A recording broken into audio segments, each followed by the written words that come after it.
10 types of people you should never help.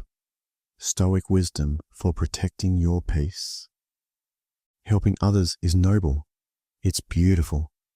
It's the kind of action that uplifts humanity.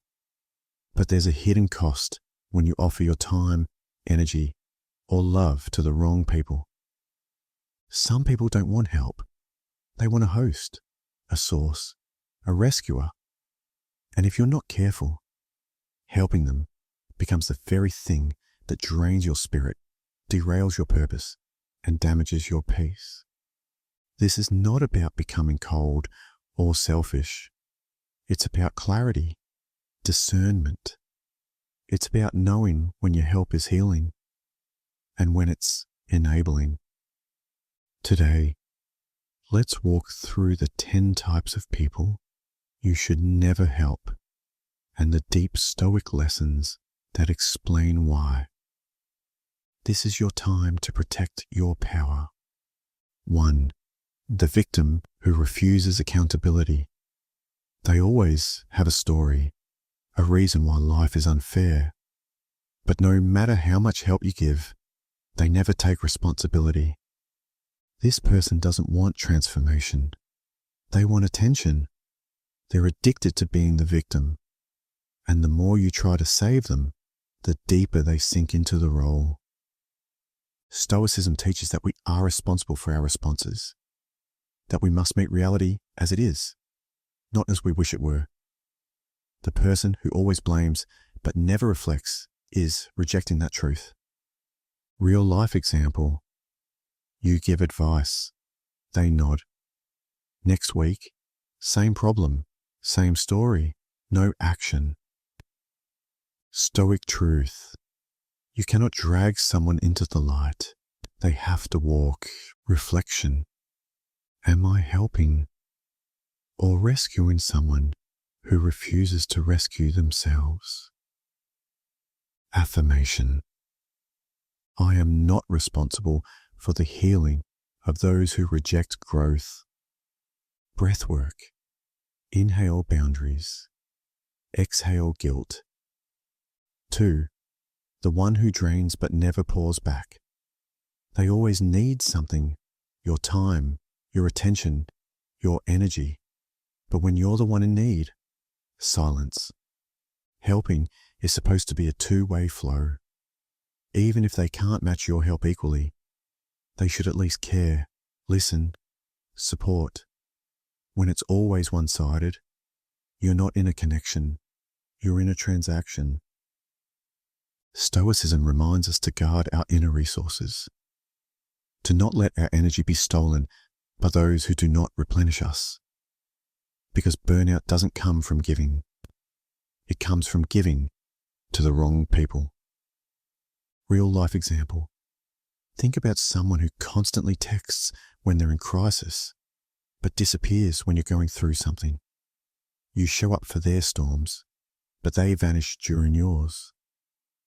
Stoic truth. Not everyone who reaches out deserves a hand. Some just want a refill. Reflection.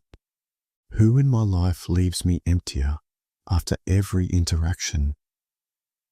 What would it feel like to protect my emotional currency? Affirmation. I protect my peace by choosing reciprocal relationships. Breathwork. Inhale, discernment. Exhale, depletion. 3. The manipulator who makes you feel guilty for not helping. They don't ask, they pressure. They don't request, they guilt trip. And if you dare to say no, they act like you're selfish, cold, or uncaring. This type doesn't need your help. They need control, and guilt is their tool.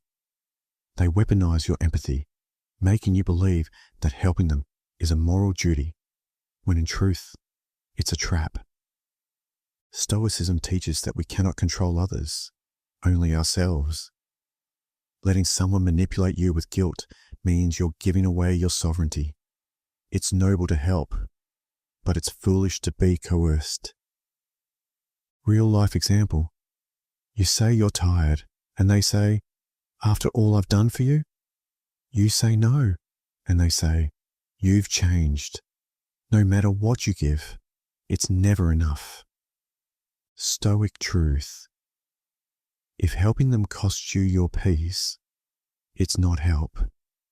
It's harm. Reflection. When have I helped from guilt instead of genuine desire? Who pressures me in the name of love? Affirmation. I do not owe anyone my peace in exchange for approval. Breath work. Inhale strength. Exhale obligation. 4. The perpetual chaos magnet.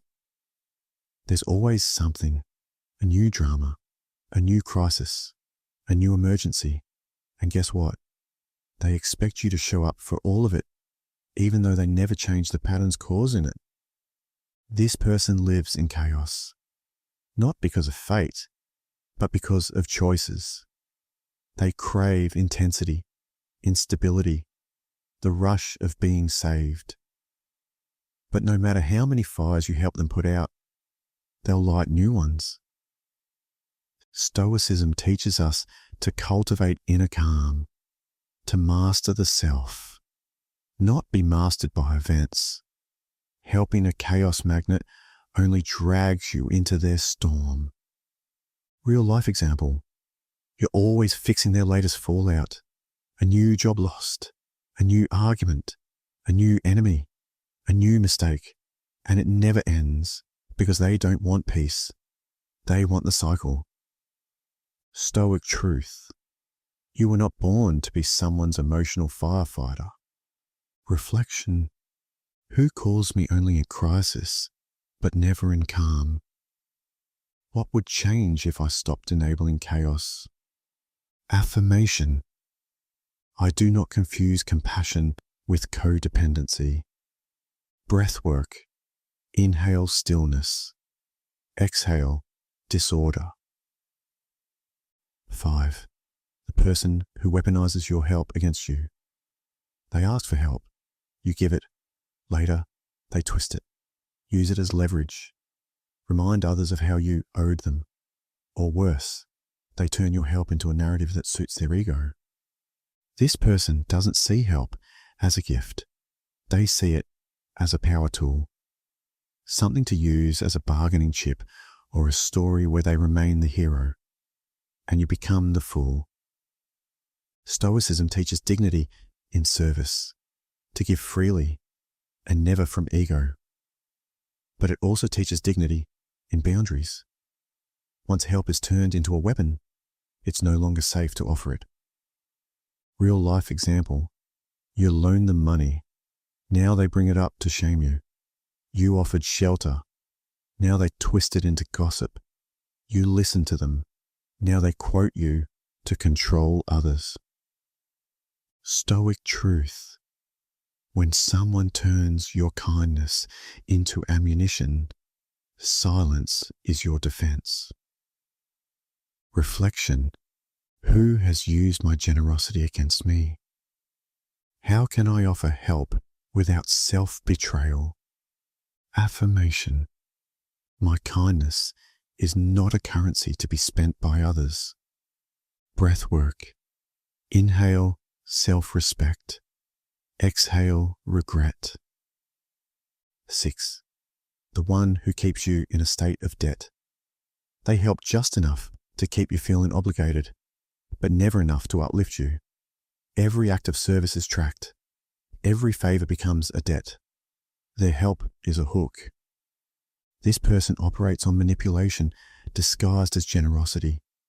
They're not helping out of care. They're investing in future control. And the moment you stop playing along, they withdraw, remind you, guilt you. Stoicism teaches that true generosity expects nothing in return. Help is only pure when it's offered freely. Once it becomes transactional, it poisons the relationship. Real life example. They remind you of that one time they supported you, every time you assert a boundary, or they only help if they get credit, loyalty, or submission. Stoic truth. Real help liberates. False help binds. Reflection. Who in my life counts favors instead of offering love? How can I spot strings before they tighten? Affirmation. I receive support that is clean, not calculated. Breathwork. Inhale freedom. Exhale obligation. 7. The chronic excuser who never changes. They always have an excuse, always a reason why they can't follow through, can't commit, can't improve. And every time you help them, they promise it's the last time until the cycle repeats. This person isn't stuck because of life. They're stuck because of comfort, because taking ownership would mean facing uncomfortable truths. So instead, they rely on your compassion to carry their burdens. Stoicism calls us to discipline and growth, not through pressure from others, but from internal resolve. You can't instill that in someone who avoids growth at all costs. Real life example. They promise to apply for the job, never do. They say they'll change, never do. They say next time, every time. Stoic truth. Excuses are chains we choose to wear. Reflection. Who keeps asking for help while rejecting change? What does it cost me to keep believing their words over their actions? Affirmation. I help those who walk, not those who wait. Breathwork. Inhale, clarity. Exhale, illusion. 8. The energy thief, disguised as a friend. They show up, not with chaos or crisis, but with constant complaints, gossip, negativity. And when they leave, you feel drained, not uplifted. These people are subtle. They don't ask for money or favors. They ask for space in your mind, your spirit, your attention. And what they offer in return is heaviness, toxic thought patterns, doubt. Stoicism reminds us that the energy we allow into our space shapes our perception. You become what you tolerate. And sometimes the people harming your inner peace are the ones who smile while doing it.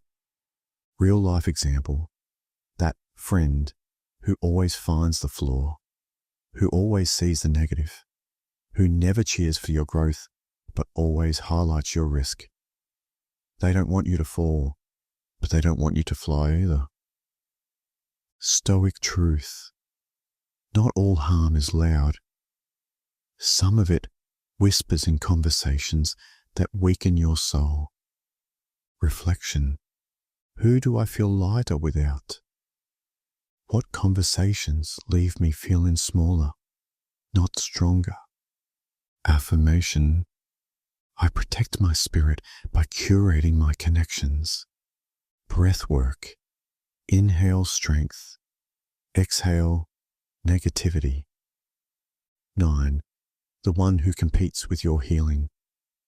They see your growth not as inspiration, but as intimidation. Your progress threatens their comfort. Your elevation exposes their stagnancy. And rather than support your healing, they quietly sabotage it. These people may not say it out loud, but their actions speak volumes. They joke about your self-discipline, roll their eyes at your new habits, avoid serious conversations about your emotional breakthroughs. They miss the old, broken you, because it made them feel bigger. Stoicism reminds us, true friends sharpen one another. Anyone who feels diminished by your growth does not walk with you. They walk behind you. Real life example. You tell them you're going to therapy, and they laugh. You start a fitness journey, and they tempt you with distractions. You create boundaries. they call you different. Their help isn't help. It's delay. Stoic truth. Some people don't need your help. They need your silence so they can stay small. Reflection. Who feels threatened by my growth? What support do I truly need in this chapter? Affirmation. I release those who compete where they should have cheered. Breath work. Inhale pride. Exhale guilt. 10. The one who makes you betray yourself to help them. They ask for your help, but it comes at a price. Your values, your energy, your integrity. To say yes to them, you must say no to yourself. This is the most dangerous kind of help, the one that slowly erodes your self-respect. These are the people who ask you to lie for them, bend your truth, tolerate disrespect, or ignore your boundaries, all in the name of loyalty. Stoicism teaches that the greatest good is found in virtue. Helping someone at the expense of your principles is not compassion, it's corruption. A peace bought by betraying yourself is not peace at all. Real life example. They ask you to stay silent when you should speak, to look the other way when you know it's wrong, to sacrifice your needs for their comfort. That's not a request. That's manipulation. Stoic truth. Your soul is not a currency. Don't trade it for approval. Reflection. What help has cost me my self-trust? When have I said yes, when my heart screamed no? Affirmation. I will never betray myself in the name of loyalty. Breath work. Inhale integrity. Exhale compromise. Guarding your power with wisdom. Helping is beautiful, but not all help is healing. Stoicism reminds us to act with intention, not impulse, to give, not to please, but to serve with truth. May you walk away from this knowing your peace is sacred, your time is priceless, and your power, it's in your discernment. Help the right people, the ones who grow, reflect, and rise. And for the rest, let your distance be the lesson. Final affirmation. I help with wisdom, not weakness. I serve with strength, not sacrifice. Final breath work. Inhale clarity. Exhale entanglement.